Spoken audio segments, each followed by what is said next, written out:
Hi guys, Julia here. I've been writing and reading for a very long time.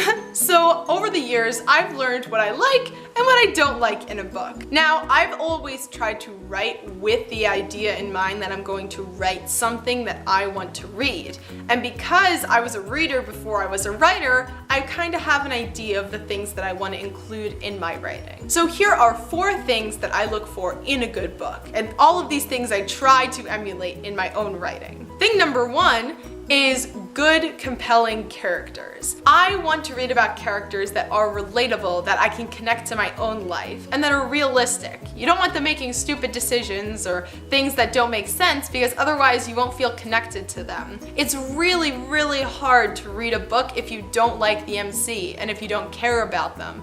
The author wants you to feel for those main characters and feel for their plight because that's what's going to get you into the story and get you invested in these characters. I've read some stories with some crazy protagonists. I've read books with serial killer protagonists, and I've read books with villain protagonists. There has to be something about those characters that draws the reader to them and tugs on the reader's heartstrings.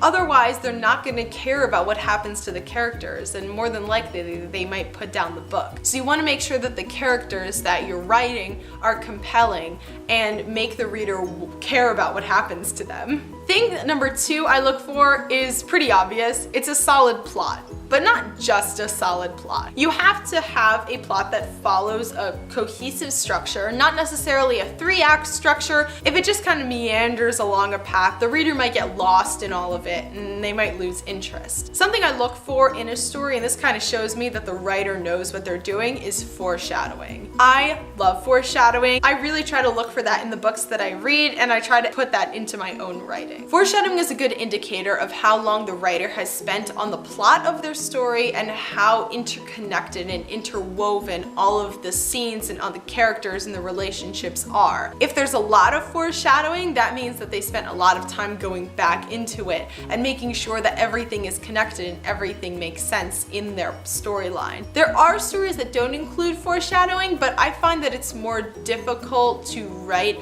a plot that has a twist or that has a big climax if there's not something in the beginning alluding to that climax.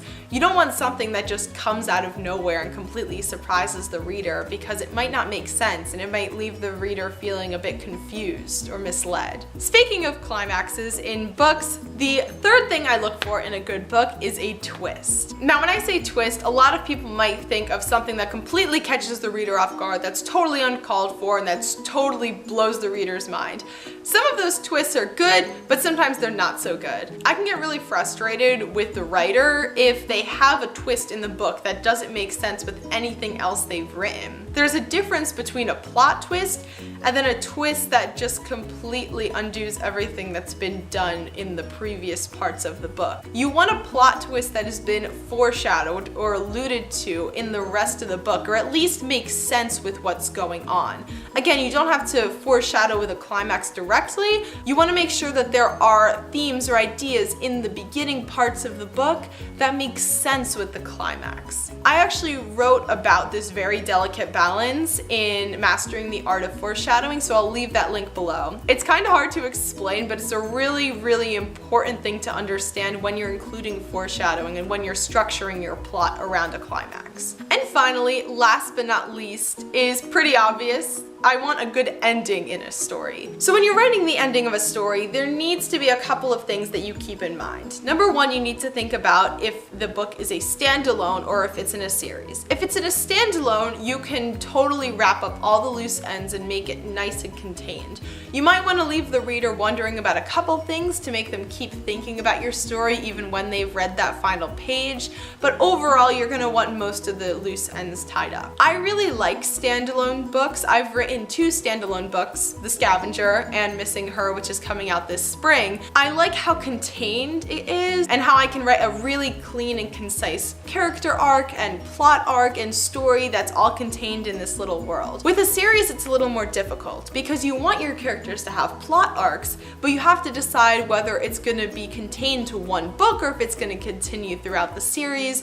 You need to keep your reader engaged and you don't want to give them all the answers right away, but you want them them to still keep reading throughout the series. If you know that you're writing a series and you're writing the first book in the series, the ending needs to have some things that have been answered, but it needs to also have more questions, because otherwise the reader will think that the series is over and they won't want to read the next book because everything's been finished. There's a lot of things that you need to think about when you're writing the ending to a book, and I find that it's really difficult to kind of put all of that into words. You have all of these themes and ideas and characters and relationships that have been changing and growing throughout the book, and you gotta find a place to cut it off and say, that's it, it's over, it's done. So that's all I have for you today. There are not really specific things that I look for in books. Usually if one of the books I'm reading has one thing, it lends themselves to have most, if not all, of the other things. I try to include all of these things in my writing, but that's easier said than done. Even though there's 4 things on this list, a lot of these things are not just singular objects or themes you can add into your book.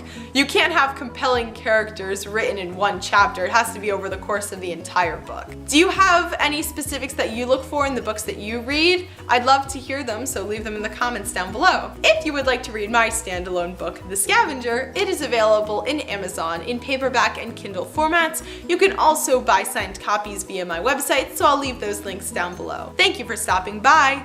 Bye!